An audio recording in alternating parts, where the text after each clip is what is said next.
Welcome back, Landray. Meron nga pala tayo ulit bagong parcel dito na nabili mula sa TikTok shop. Ito ay nabili ko nga pala sa halagang 880 pesos. Ito ay ang ilaw na may kasamang built-in mini fan. Bale, ang in-order natin guys is 4 ang kanyang fan. Para siyang drone. So, akala nila lumilipad pero hindi na alam. Ceiling fan lang pala na nakakabit mismo sa ilaw. Kaya i-unboxan natin to guys. So ito, nakakita tayo ng blade. Ayan, buksan ito.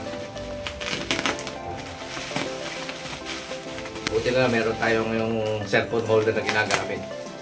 Kasi kung wala, hirap ako mag-unbox. Na excited lang talaga ako makita ang itsura nito. Kasi nga, gusto ko kahit paano merong improvement sa ating ilaw. Oops! Wow! Actually, kaya lang naman medyo nadagdagan ng presyo dahil meron siyang shipping fee. Hindi kasi natin siya na-order ng live. So, in-order lang natin mismo siya ay yung add to cart. Okay. Pero kung sa live, malamang doon sa seller nakakuha tayo ng mas malaking discount. Dahil dito sa Pilipinas, napakainit. Okay. So ngayon, nandito tayo ngayon sa Laguna. Meron tayong gustong i-improve. Ayan o. Ayan. Wow. Ito nga pala guys yung manual. Yung manual na bihira natin basahin. So, ito nga pala yung pinaka ilaw niya. Ito na guys. Yun. Tadaan! Wow. Napakaganda na yung ilaw. Pero surprise sa dito guys. Ito mo yung ilaw niya. Ganda. Oops. Ganyan mo siya. Ganyan mo siya. Tumunog ah. Uy, tumutunog. Drone. Oh, drone. Wow, ayos ah. Basta kaya to. Laki ng ilaw niya. Grabe yung laki ng ilaw ng apat oh. So, napakaganda. Ayan. So, ititrade mo lang siya dito. Ititrade mo lang siya ng pag-ano. Then, meron na siyang ilaw. So, nga pala sa box niya is meron siyang remote control. So, remote control. If ever na kailangan nyo ng extension para dito sa ilaw na to, ito lang yan guys. Pwede kung gusto mo extension. Gusto mo lang. Gamitin. Walang problema yan. Pero sa akin, satisfied na ako dito. Kasi sa pagkapit ko, hindi ko na kailangan. Sa loob nga pala niya guys, ito. Ito nga pala yung ilaw niya, ang daming LED. Yung loob ng LED niya. Talagang tinignan natin loob, diba? So, ito, pagdating ng tumatagal, dumudumi ito. Kailangan dito, nililinis din ng maayos. Para luminaw ang kanya. Kasi pag hindi mo siya nilagyan ng ganitong cover, nakakasilaw yan. Lalo na pag LED. Kaya yun ang purpose nito kung bakit ang cover niya ay medyo matte tapos hindi siya talaga totally clear. Kiklik ko lang yun. Kiklik ko lang yun.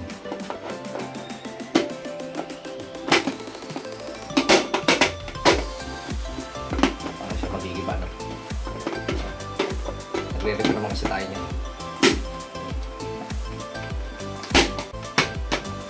Okay, good. Tapos, red. Pag bubuksan mo ganyan, ganun. Okay na. So, ito nga palang brand.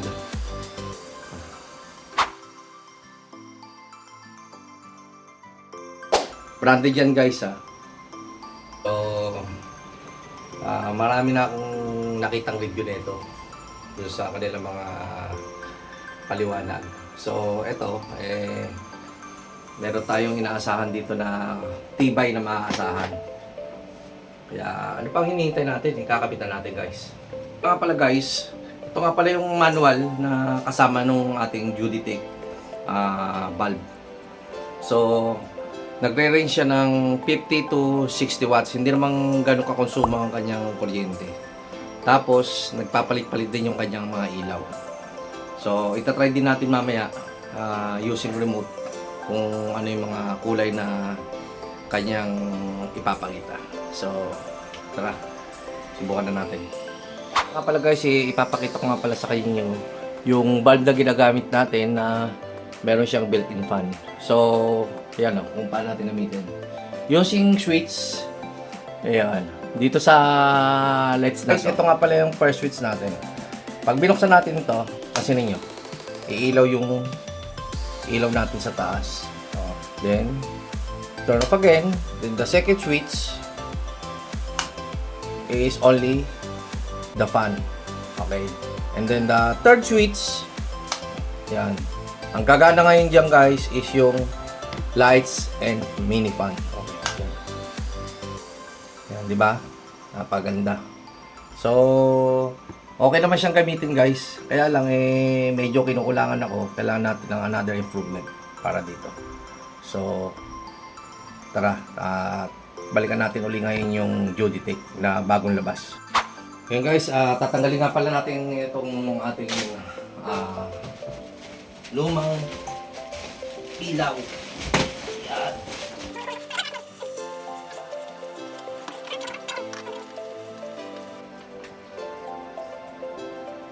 Ayos na. Meron siyang warm light. So tatry natin yung switch. Okay. Okay. Okay ah. Ayun na guys, oh. Malakas. Malakas ang kanyang pan, oh. Wala akong masabi dito guys. Maganda. Lakas eh. Unlike doon sa dati. Dahil napakahina lang nung ano yung pan niya. Maliit lang kasi. Tingnan mo. Ito yung dating bulb na ginagamit natin. Maliit lang. Isang piraso lang nito na nakakabit dyan. So ngayon, unlike before, is only single fan. So ngayon, apat na siya. 1, 2, 3, and 4. So, napakalakas yung kanya ngayon guys. Ayan. Then, switch na natin ng pangatlo. Oh, you know. Lights and pan. Okay, sa pamamagitan lang yan guys ng switch natin. Then, another switch. Okay. Ilaw lang siya. So, namatay. Another. Ito na yung malinaw na liwanag. Okay. Then, another switch again. Wow! Warm. Another switch again. Okay. Another color. Then, ayan na yung pan natin. So, if ever na gusto nyo yung lights and fan, turn off nyo lang, then switch on. Yun. Magkasabay na siya. Maganda guys. Wala akong masabi. Hanggang sulit na siulit nga talaga yung aking nabili.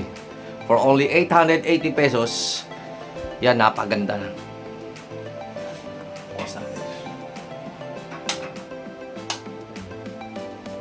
Medyo na, silaw lang siya.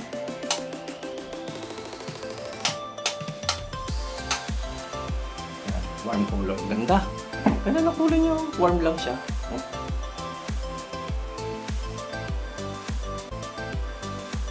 So, actually guys, itong kwarto na ito, ginagawa natin. So, ini-improve lang natin yung kanyang mga bulb. So, lilipat na natin yung ilaw na yun. Yung dati natin ginagamit. Ganda. Yan, isa, dalawa. Turn on natin. 1. Off. 2. Another color. 3. Wow, super bright. Then 4. No. Drone fan. 5. Light and drone fan. 6. Okay. Reset. Okay. 2, 3, 4. Okay. It's good. Ayan guys. Nakita na nga natin yung item ni Digitech kung gaano siya ganda. So, like before, isang pa ginag natin. So, ngayon, 4 na siya. Yung bagong technology ni Digitech. 60 watts lang kanyang consumption or maybe 50 rather than using aircon or electric fan. So, ito, ikakabit na lang natin to guys sa kusina. Para kahit paano, at the same time, habang nasa kusina ka, medyo presko na hindi mo na kailangan magbukas ng electric fan. Pagbukas mo lang ng ilaw, gumagana na yung fan. So, very satisfied na tayo dun sa gawa ng Digitech. Tara, move na tayo ngayon dun sa ating another area. Hello guys, yan nga pala yung ginagamit natin na ilaw. So ngayon, yan, maliwanag naman siya. So, ito nga pala guys, nalilinisan nga pala. Ayan, lilinisan natin. Ayan. Lilinisan natin to guys. Saka natin kakabit. Yan, malinis na siya. Ayan.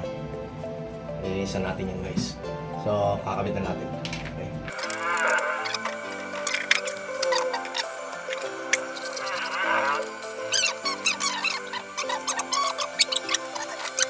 Okay.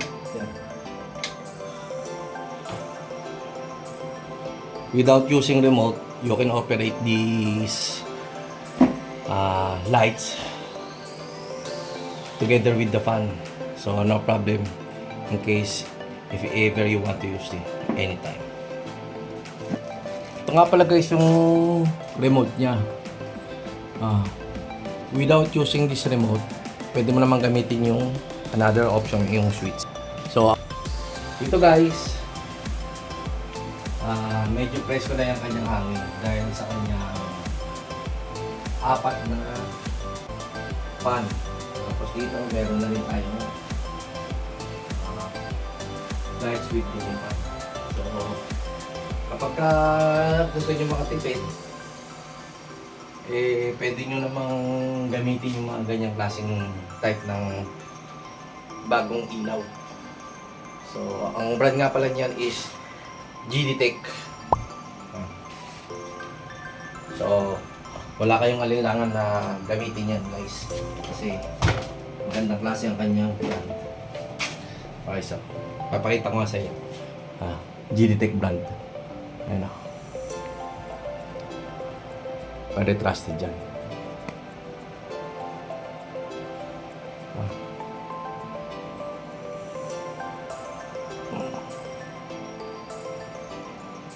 Okay, thanks for watching.